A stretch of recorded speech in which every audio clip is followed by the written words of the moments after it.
اور پھر حضور صلی اللہ علیہ وسلم کے مبارک الفاظ کیسے پورے ہوئے؟ ایک یہ وقت تھا جو میں نے آپ کو بتایا، جو میں نے آپ کو سنایا، اللہ اکبر۔ ایک وہ وقت بھی آیا کہ جب عبد الرحمن بن عوف رضی اللہ تعالیٰ عنہ کا انتقال ہوا تو رحمت کائنات صلی اللہ علیہ وسلم نے صحابہ کی ایک پوری جماعت متعین کی کہ ذرا حساب تو لگاؤ، عبد الرحمن بن عوف کا سونا کتنا ہے، چاندی کتنی ہے، نقد کتنے ہیں، باغات کتنے ہیں، زمین کتنی ہے، گھر کتنے ہیں۔ اور کافی وقت لگا صحابہ کو حساب کرتے ہوئے۔ ظاہر ہے اس مال کی جب زکوٰۃ ادا کرتے ہوں گے تو کتنی زکوٰۃ بنتی ہوگی۔ ایک وہ وقت تھا جو سب کچھ چھن گیا، ایک یہ وقت ہے کہ مال کا حساب لگانے کے لیے صحابہ جماعت کی صورت میں مال کا حساب لگا رہے ہیں۔ یہ ہجرت کا دنیا میں رزلٹ ہے۔ بالکل اعتکاف کا نتیجہ بھی اسی طرح کا ہے۔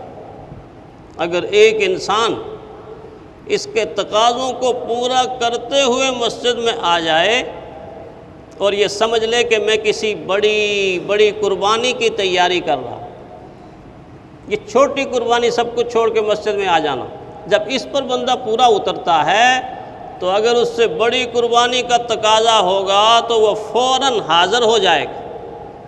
اور اگر اس نیت کو سامنے رکھے کہ میں آج سب کچھ اپنے اختیار سے چھوڑ کے آ رہا ہوں، اپنے اختیار سے معتکف چھوڑتا ہے نا، کوئی ڈنڈا لے کے تو نہیں پیچھے پڑتا، کوئی فورس تو نہیں جاتی نا کہ جا کے وہاں سے کہے جی چلو مسجد میں، چلو مسجد میں۔ اپنے اختیار سے سب کچھ چھوڑا، سب کچھ چھوڑا۔ کس ذات کے لیے چھوڑا؟ اللہ کی ذات کے لیے چھوڑا۔ ایک وہ وقت بھی آئے گا جب یہ اپنے اختیار سے نہیں چھوڑے گا، وہ مجھ پہ بھی آئے گا، وہ آپ پہ بھی آئے گا۔ اختیار کسی کا نہیں چلے گا مگر گھر چھوڑنا پڑے گا، اختیار کسی کا نہیں چلے گا مگر دکان چھوڑنی پڑے گی، اختیار کسی کا نہیں چلے گا مگر زمین چھوڑنی پڑے گی، اختیار کسی کا نہیں چلے گا مگر بھائی چھوڑنے پڑیں گے، اختیار کسی کا نہیں چلے گا مگر بہنیں چھوڑنی پڑیں گی، اختیار کسی کا نہیں چلے گا۔ اور ماں باپ بھی بعض دفعہ اولاد کو چھوڑنے پڑتے ہیں، جو اولاد جلدی چلی جاتی ہے، ماں باپ کو چھوڑنا پڑے گا، کنبے کو چھوڑنا پڑے گا، قبیلے کو چھوڑنا پڑے گا، خاندان کو چھوڑنا پڑے گا، اثاثوں اور جائیداد کو چھوڑنا پڑے گا، حتیٰ کہ اس پوری کائنات کو چھوڑ کے اپنی آخری منزل قبر کے اندر جانا پڑے گا۔ یہ بھی ایک قسم کی ہجرت ہے، یہ بھی ٹریننگ ہے ایک قسم کی اعتکاف کی، کہ ایک انسان اللہ تعالیٰ سے یہ عرض کر رہا ہے اللہ میں سب کچھ اپنے اختیار سے چھوڑ کے آ گیا ہوں، جب تو حکم دے گا تو ایک چٹکی بھی نہیں لگے میں خوشی خوشی تیری طرف آ جاؤں، خوشی خوشی تیری طرف آ جاؤں۔ حضرت عطار سے کسی نے پوچھا نا رحمۃ اللہ علیہ، عطر کی دکان تھی، پتہ نہیں کتنی شیشیاں ہوگی دکانوں کے اندر، تو ان کے پاس ایک فقیر آیا اور اس نے کہا میں نے دیکھا کہ اتنی شیشیاں رکھی ہوئی ہیں، اتنی شیشیاں رکھی ہوئی ہیں اور تیری روح ان کے اندر اتری ہوئی ہے۔ انسان کی روح اترتی ہے اپنے بیڈ روم میں، اپنے فرنیچر میں، اپنے اثاثے میں، اپنی جائیداد میں، کنبے قبیلے خاندان میں، دنیا کی ان چیزوں کے اندر روح الجھ جاتی۔ فرمایا میں تعجب سے دیکھ رہا ہوں کہ اتنی شیشیوں سے تیری روح نکلے گی کیسے، نکلے گی کیسے؟ تو آگے سے فرمایا جیسے تیری نکلے گی ویسے میری نکلے گی۔ اور رقی نے لکھا اچھا جیسے میری نکلے گی ویسے تیری نکلے گی؟ فرمایا نہیں، میری روح کا کیا ہے؟ اللہ کا نام لیا اور سجدے کے عالم میں گئے، روح پرواز کر چکی تھی۔ بتا دیا میری روح تو ایسے نکلی، اس لیے کہ دنیا کے اندر الجھی ہوئی نہیں ہے۔ ہم اعتکاف کے عالم میں بھی آ کر ذہن پیچھے ہوتا ہے، ساری دنیا ذہن کے اندر سمائی ہوتی ہے، ساری دنیا ذہن کے اندر گھوم رہی ہوتی ہے۔ اسی لیے تو سیانے کہتے ہیں نا کہ اعتکاف والا ایسا ہوتا ہے کہ جیسے دنیا کی محبت میں گرفتار مجنوں تھا، مجنوں کے بارے میں سنا نا،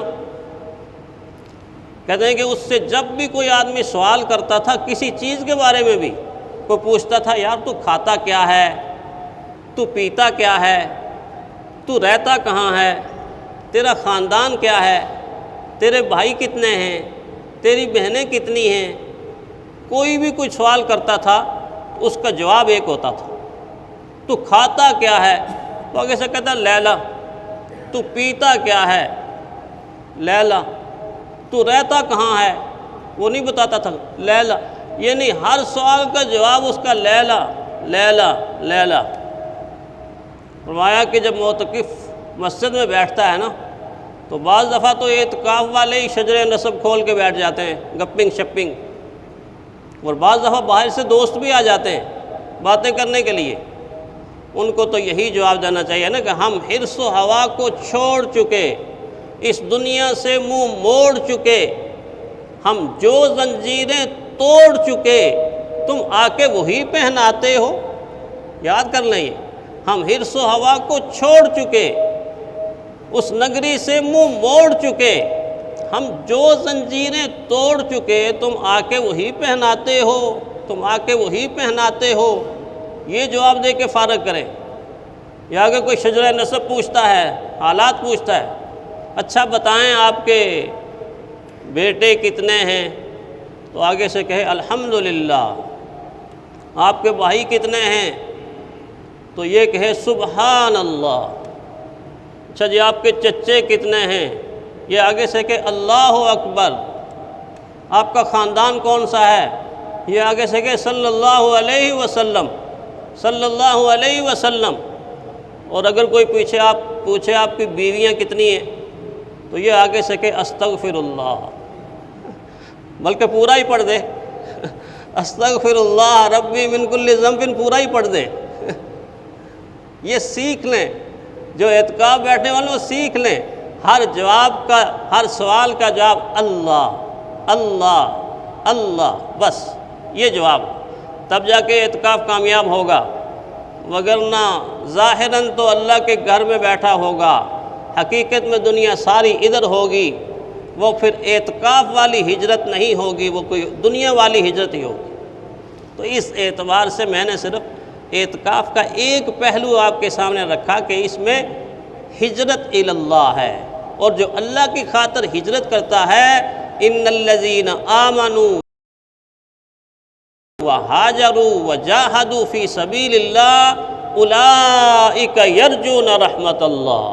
یقیناً جن لوگوں نے ہجرت کی، ایمان لائے، ہجرت کی، جہاد کیا، وہ کیسے خوش قسمت اور خوش نصیب لوگ ہیں، اولئک یرجون رحمت اللہ، یہ اللہ کی رحمت کے حقیقی امیدوار ہیں، اور اللہ بخشنے والا اور مہربان۔ اللہ تعالی ہمیں صحیح طریقے سے اخلاص کے ساتھ عمل کرنے کی توفیق عطا فرمائے۔ آخر دعوانا الحمدللہ۔